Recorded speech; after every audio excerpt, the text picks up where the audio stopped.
Today is the 7th of May, 2023, and I have begun planking the bottom. Here's my first 4 planks on the bottom. Now, I know on the video it's probably a little hard to tell the angles of things, but the keel, it's 15 degrees swept back from the keel. That's what the angle is down there. That's just what George thought worked out about the best, so that's what we're going with. He says that eventually, as you're going back, they're going to start wanting to, that angle's going to want to start changing in the back, and so every so many planks you're going to have to kind of make one tapered, make a trapezoid out of it, and to keep them all at the 15-degree angle at the rabbet line there, or at the rabbet itself.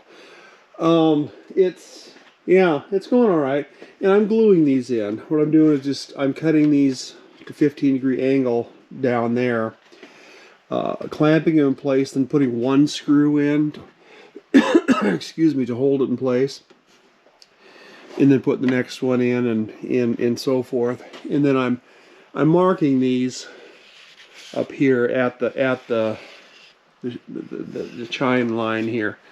And I was leaving 2 inches here when I cut it off, simply so when I come back to cut these off, you know, to the right angle to the deck here, or to the planking, I can don't have big pieces on the end here. Just got little 2-inch chunks that'll fall off.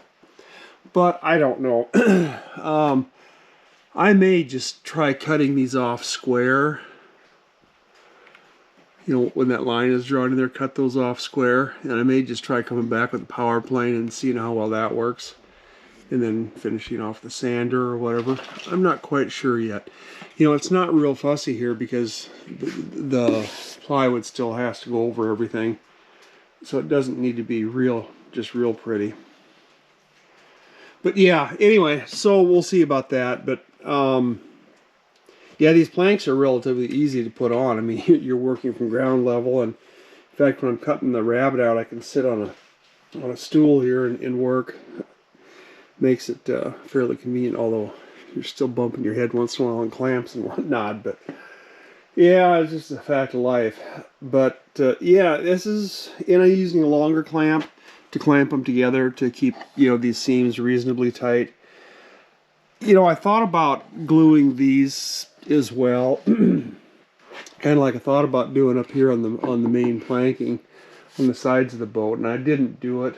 And it's probably a good thing I didn't, because I did that back here on the transom, and I had some places, you know, through the winter it dries out, then it expands again, and I had some cracking. Well, you can still see some cracks in there when you make it just one big piece like that. These are probably too wide of planks to do that. Now, when the plywood goes on there, that's going to seal everything up and stabilize it. But in the meantime, it was doing some cracking. So, yeah, with gluing plywood on everything, over top of everything, I'm not worried about whatever cracks there may be, you know, our separation between the seams, that, you know, that there may be. So, yeah, not a problem, I don't think, and I don't really think it's that big a deal not gluing these. George didn't call for these to be glued on at all, but I am. I'm gluing all the seams, all the joints here are glued, in addition to, of course, there in the rabbet, which is kind of handy because it makes cutting the rabbet significantly easier if you know that this is going to be filled with thickened epoxy. And George called epoxy the wood butcher's friend, and it certainly is. This rabbet here just isn't that fussy, and I'm cutting it out with a multi-tool and just a wood cutting blade on the multi-tool. And then I'm using this rasp doohickey. If I've got any places where the frames are a little too high, and then I'm using a sander to knock down any glue from these joints. And that's a pretty quick process to get this cleaned up, whatever cleanup may be needed before I start putting the planks on.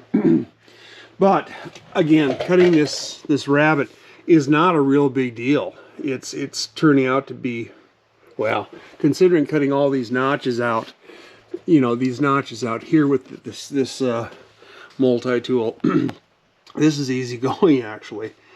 And since I'm only going to do a small section every day, a couple feet every day, it's not a whole lot of cutting that needs to be done, and you don't get totally bored with cutting out this rabbet. Where if I was going to do the whole boat at, you know, at one setting before I started this bottom planking, it would be pretty monotonous, I suppose. But yeah, this, you know, 10 or 15 minutes, you got that cleaned up and ready to go. And the hardest part, the most time-consuming part, not the hard part, but the time-consuming part is gluing this up. That's always the case, but I do think that gluing all these joints is going to make the hull just that much stronger. Like I said, George didn't call for gluing, but it certainly isn't going to hurt anything. So that's where we're at on May 7th. Don't have a whole lot else to report. Do we, Arch? Huh? Yeah, he likes to collect the pieces of wood as I cut them off the boat. But yeah, we're doing well, and we're going to keep on going. We'll see how far I can go before I have to cut one to bring this this angle back to correct.